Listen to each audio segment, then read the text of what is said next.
You're too old to have kids anyway.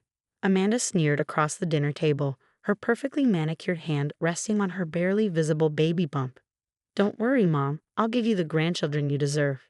Someone in this family has to continue the Morgan legacy. I gripped my fork tighter, watching my mother-in-law beam at her precious daughter. My name is Catherine Morgan.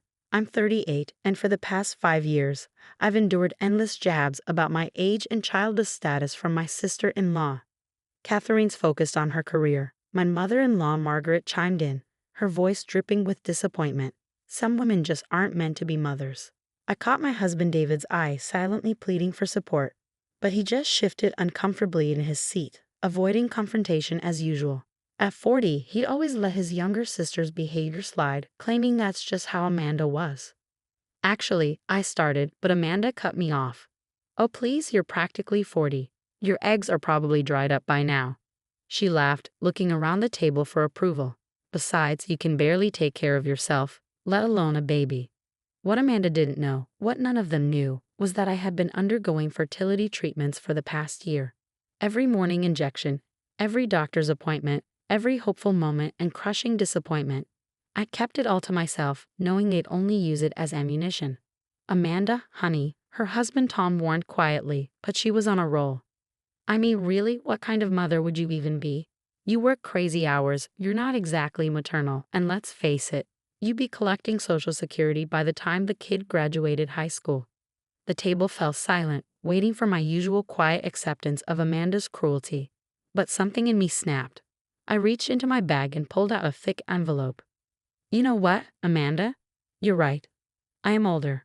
I do work hard. And unlike you, I don't take anything for granted. I slid the envelope across the table. Open it. What's this supposed to be? She scoffed, but I could see curiosity getting the better of her. Go ahead, I encouraged, my heart pounding but my voice steady. Since you're so concerned about my reproductive status, you might find it interesting. Amanda rolled her eyes but opened the envelope, pulling out a stack of medical records, lab results, and most importantly, an ultrasound image dated just 2 days ago.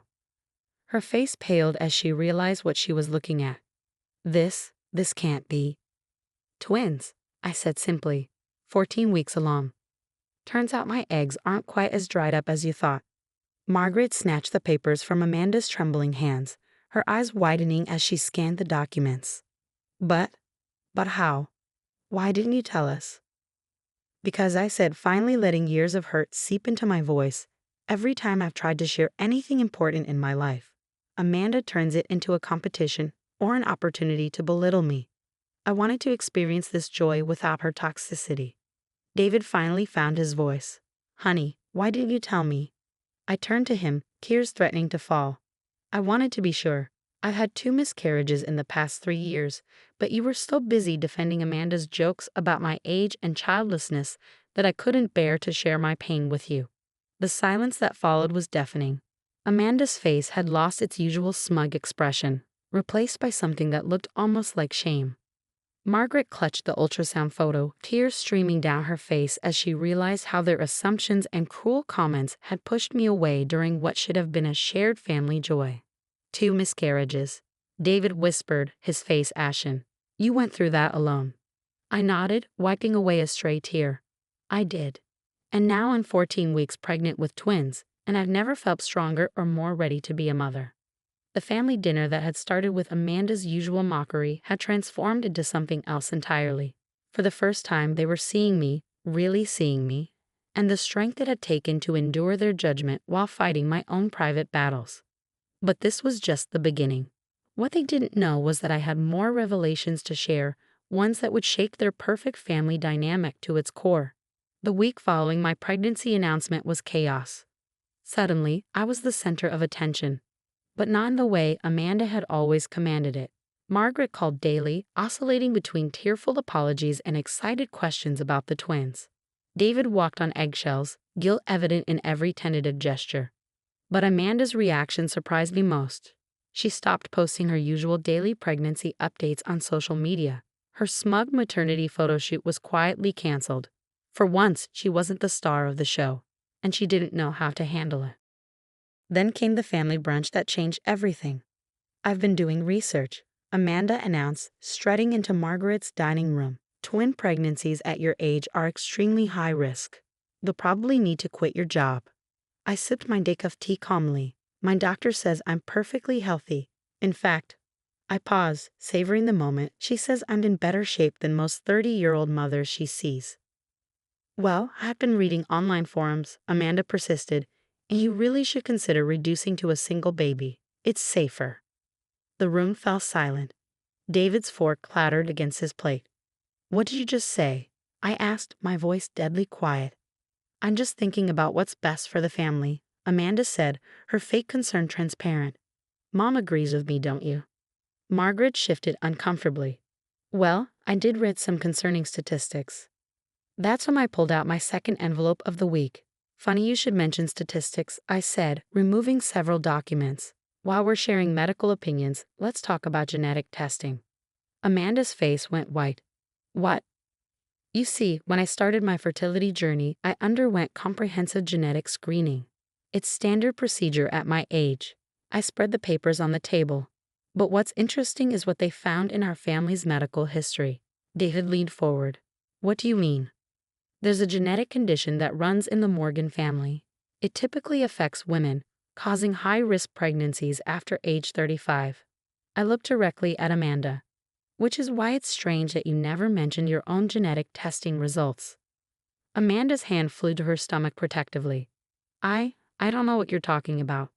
The condition requires monthly monitoring, special dietary restrictions, and careful medical supervision. I continued, watching her squirm. All things you've been surprisingly casual about, given your condition. Stop it, Amanda whispered.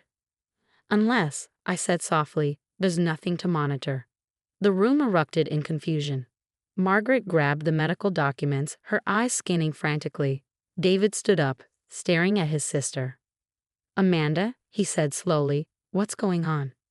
Tears started rolling down Amanda's face. I just wanted the attention. I finished for her. The praise, the way everyone doted on you while mocking my childlessness. Except you're not pregnant, are you, Amanda? She broke down completely, mascara streaming down her face. It wasn't supposed to go this far. I just wanted Mom to look at me the way she used to. Margaret collapsed into a chair, the genetic records floating to the floor. You've been lying. All this time. I was going to fake a miscarriage next month, Amanda sobbed. Before it became too obvious, I didn't know Catherine was actually pregnant. I felt no joy in her breakdown, only a deep sadness for the family dynamics that had led us here. Years of favoritism, of allowing Amanda's toxic behavior, had created this mess. I've known for weeks, I said quietly. The genetic testing showed no markers in your blood work because there was no pregnancy to test. I was waiting to see how far you'd take it. David ran his hands through his hair, looking torn between anger and disbelief. Why didn't you expose her sooner? I placed my hand over my growing bump, feeling a flutter of movement. Because I needed everyone to see the truth about who Amanda really is. Not just about this lie, but about all of them. About who she becomes when she's not the center of attention. For the first time in our entire relationship, Amanda looked at me with something other than contempt. It might have been respect, or perhaps just the recognition that I wasn't the pushover she'd always assumed I was. But this revelation wasn't just about exposing Amanda's lie. It was about breaking the cycle of toxicity that had poisoned our family for years. And as I sat there, watching their world reshape itself around this new reality, I knew there was still more they needed to understand. The aftermath of Amanda's fake pregnancy revelation sent shockwaves through the family. Margaret retreated into herself, barely speaking to anyone. David oscillated between anger at his sister and guilt over his years of enabling her behavior. But it was Amanda's next move that truly surprised everyone. 3 days after the brunch confrontation, she showed up at my door. No makeup, no designer clothes, just Amanda, stripped of her usual armor. Can we talk? She asked, her voice small. I let her in, watching as she perched uncertainly on my couch, looking around at the half-finished nursery preparations visible through the open door. I've been seeing a therapist, she blurted out, since yesterday. I needed to understand why I did what I did. I sat across from her, one hand resting protectively on my bump. And she helped me see something I've been running from. Amanda's eyes filled with tears. I've been horrible to you because you represent everything I'm not. Successful, independent, strong. You didn't need anyone's validation to build your life. I stayed quiet, letting her continue. When you married David, I was terrified. You were this accomplished woman who didn't play by our family's rules. You didn't compete for attention or try to please mom. You just were yourself. That's why you tried so hard to tear me down, I said softly. She nodded, wiping her eyes. Every time I made a joke about your age or your childlessness, I was really just trying to make myself feel better. But then you announced your pregnancy, and suddenly all my lies felt so pathetic. They were, I agreed, but without malice. And they hurt more people than just me. Amanda looked down at her hands. Mom won't talk to me. David can barely look at me. I've destroyed everything. No, I said, surprising myself with my gentleness. You've just forced everyone to face the truth, including yourself. I stood up and walked to my home office, returning with one final envelope. Amanda eyed it warily. More revelations. Actually, it's an opportunity. I handed her the envelope. Open it. Inside was a brochure for a renowned family therapy center, along with an appointment card for next week. I've booked sessions for all of us, I explained. You, me, David, your parents. We all need to heal from this pattern of behavior that's poisoned our relationships for years. Amanda stared at the brochure, fresh tears falling. Why would you do this for me? After everything I've done. Because these babies deserve to be born into a healthy family, I said, touching my bump. And because despite everything, you're still their aunt. For the first time in our entire relationship, Amanda hugged me, genuinely, without any hidden agenda or competition. The following months brought changes none of us could have predicted. Through therapy, Margaret finally confronted her role in creating Amanda's dependent personality and competitive nature. David learned to stand up for what was right, not just what was easy. And Amanda, she began the hard work of building an identity that didn't depend on being the center of attention. As my pregnancy progressed, I watched our family dynamic shift and heal. Amanda started volunteering at a women's shelter, finding purpose in helping others instead of tearing them down. Margaret joined a grandparent support group, learning to love her children without controlling them. David became the partner I'd always needed, strong and supportive. The day the twins were born, everyone was there, not competing for attention or pushing their own agenda, but truly present for the moment. Amanda was the one who noticed first when I went into labor, calmly calling the doctor while Margaret helped pack my hospital bag. David held my hand through every contraction, no longer looking to others for cues on how to behave. Now, as I watch my daughter Sophie and son James sleeping peacefully in their cribs, I marvel at how life's greatest challenges can lead to its greatest transformations. Amanda sits beside me, quietly folding tiny onesies, occasionally glancing at her niece and nephew with genuine love. Thank you, she whispers, for not giving up on our family. I smile, remembering the long journey that brought us here. Sometimes the hardest battles lead to the most beautiful victories. The sound of David and Margaret's laughter drifts up from downstairs, where they're preparing dinner together, a new weekly tradition. Our family isn't perfect, but it's real now. The facades have crumbled, the competitions have ceased, and in their place, something authentic has grown.